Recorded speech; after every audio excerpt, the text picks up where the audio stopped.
Thank you, Dave. Thanks for having me. Before I get too serious, I thought I'd make Katie Couric feel a little bit better. First of all, Katie, I've seen you on television and in real life, and you look fantastic both ways. Seriously, doesn't she? I don't have to kiss up to Katie. Before I came here tonight, I was over at CNN, and you have to go through security. Guy at security goes, "Hey." And I go, "Hey." He goes, "Big fan. Big fan." I go, "Cool." Sometimes I get Willem Dafoe, quite honestly. People think I'm Willem Dafoe. And I've gotten so used to it, sometimes I just sign Willem Dafoe, you know what I mean? And, you know, that's not bad. Willem Dafoe's like an Oscar-nominated guy. You know, he's been in a lot of Platoon, you know what I mean? So I'm hoping that somewhere he's like getting Operation Dumbo Drop because people think he's me. So I'm getting ready for this guy to go Willem Dafoe, and he goes, "Man, I love you." And I go, "Thanks." He goes, "Ryan O'Neal."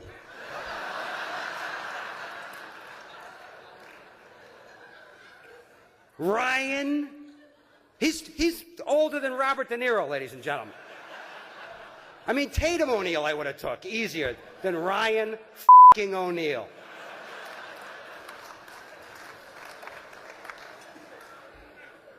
So I feel better, Katie. It could be a lot worse. I'm very honored to be included here tonight, especially to honor the members and the department of the FDNY. There's not a lot to say that hasn't been said about firemen, but you know, my cousin and a lot of guys I grew up with became firefighters, and I'm not going to cry. To me, it's an astonishing calling. It's amazing what they do. One of the stories I remember after 9/11, one of my best friends works out of a firehouse on the Upper West Side. Their truck and their engine were both crushed down at Ground Zero. But a lot of us didn't realize there were still fires going on. Fires had to be fought on that first and second and third day right after the tragedy. These guys, that's why I love them. I went up to visit them at the firehouse. They had brought in a couple of their own pickup trucks and SUVs. And when they got calls, they were racing out in their pickup trucks with Halligans thrown in the back to do the job, to run into burning buildings full of strangers and pull them out. And if you talk to a firefighter anywhere, you'll hear the same story. I hear it from my friends in Worcester. I hear it from guys here in New York. I hear it from firefighters in Dublin, Ireland, London, England. Wherever you go, you will always hear them talk with great enthusiasm and joy and pride about the most recent fire that they had to run into and how dangerous it was and pulling people out to safety. I mean, that's what they do for a living. While I'm standing here talking to you tonight,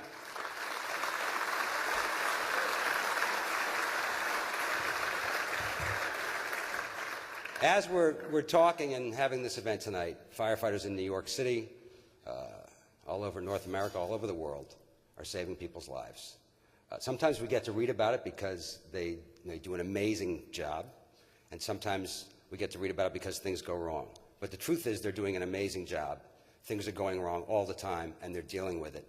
And I just, as a guy that played a firefighter on television and spent a lot of time around him, never ceases to amaze me how they do what they do and how they get up every day, and all they want is to go to the firehouse and serve us and save us.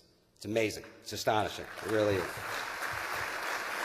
In that spirit, I'd like you to watch this video.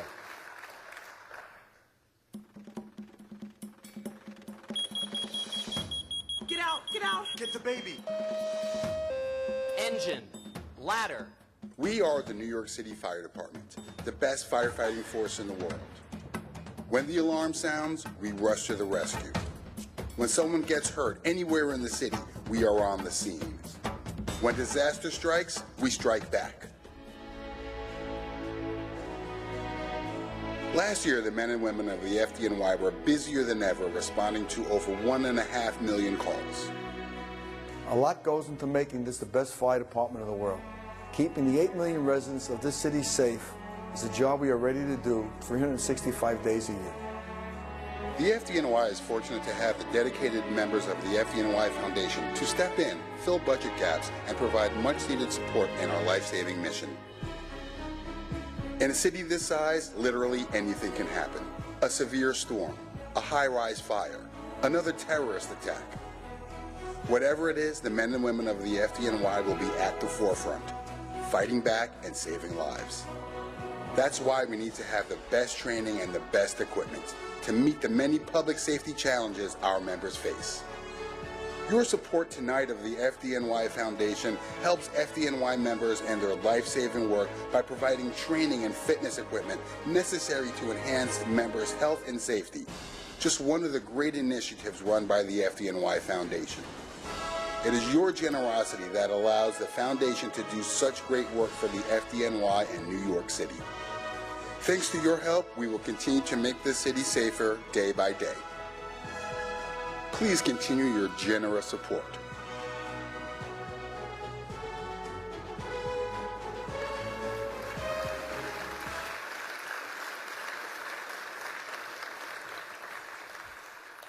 On January 23rd, 2005, 6 firefighters were trapped at a fire inside an illegally converted Bronx apartment.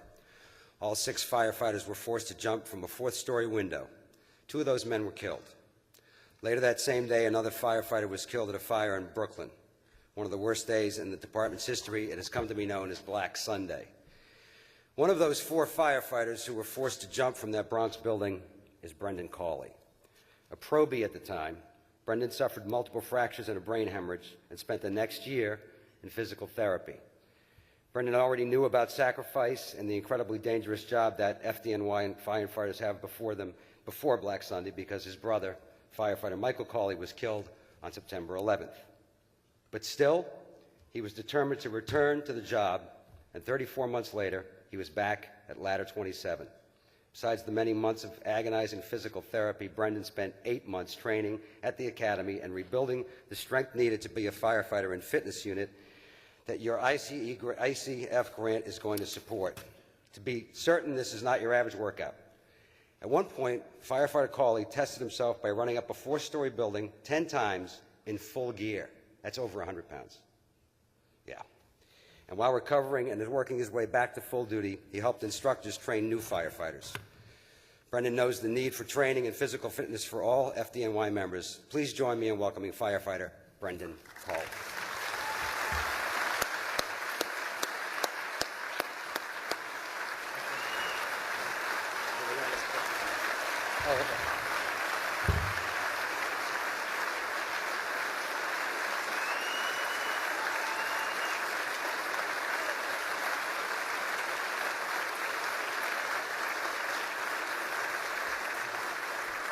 Thank you, Dennis. And thank you to all of you for having me here tonight. It's an honor. When I got asked to come and speak tonight, one of my lieutenants from the academy had asked, and I said, of course, I would be honored to do so. And from watching Dennis's show, or maybe hearing stories at your local firehouses, you know, about the practical jokes that we tend to play each other on our downtime. So they said, Brendan, would you come and, you know, just throw together a couple of words for a couple of people? Then I walked in this room tonight. And I said, they got me again.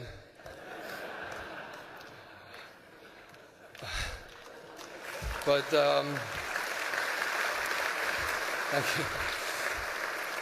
you. To share a little bit of that day with what happened on Black Sunday, in January of 2005, I had just been on the job about 4 weeks. I had gotten to the firehouse in December of 2004, and I had one fire under my belt. It was about Christmas Day, and then the fires on Black Sunday came in.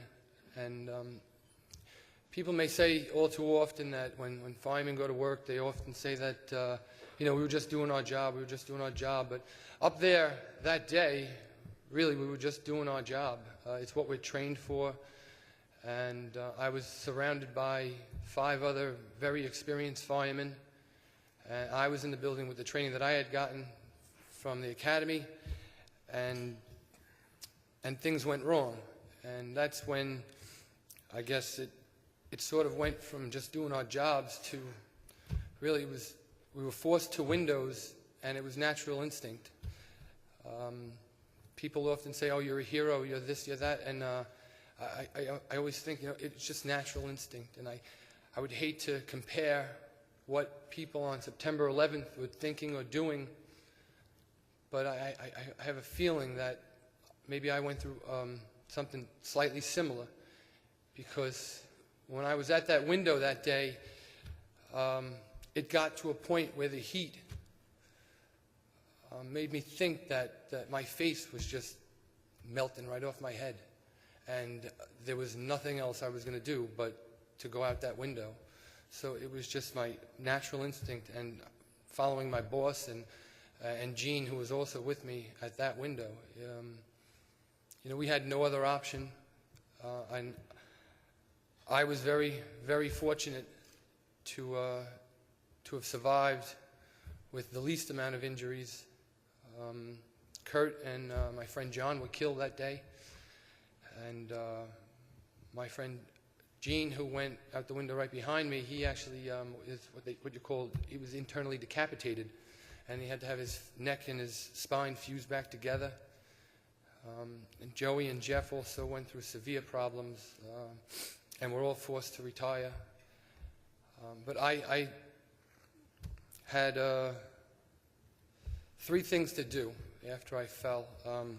With my injuries, I had a fractured skull and broken ribs and a sternum and a torn rotator cuff and a bicep tendon, and blew out my lower back, but I was all upper body, so I had a chance. And I had 3 things to do to get back to work, and one of them is the reason why I'm here tonight, and that's for my rehabilitation and retraining.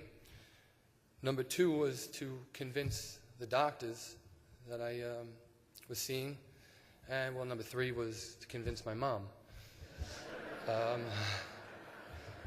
So she, yeah.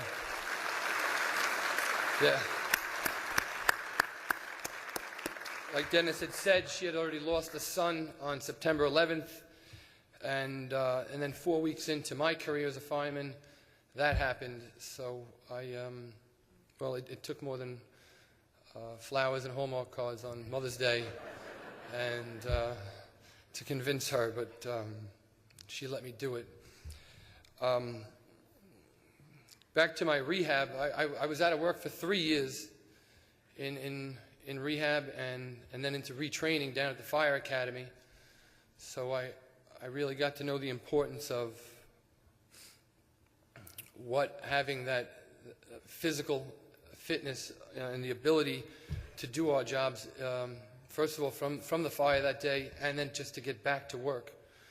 I can't express to you, when we're on a fire floor and crawling down a hallway, yeah, it's our knowledge, our training, experience, but it's our physical condition that we're in that gets us up into that building and gets us back out. So the donations tonight is going to a very worthy cause and going to help the New York City Fire Department and the physical fitness unit very much. But on behalf of the entire New York City Fire Department, I'd like to thank all of you today for all that you do and have done for us. Thank you very much.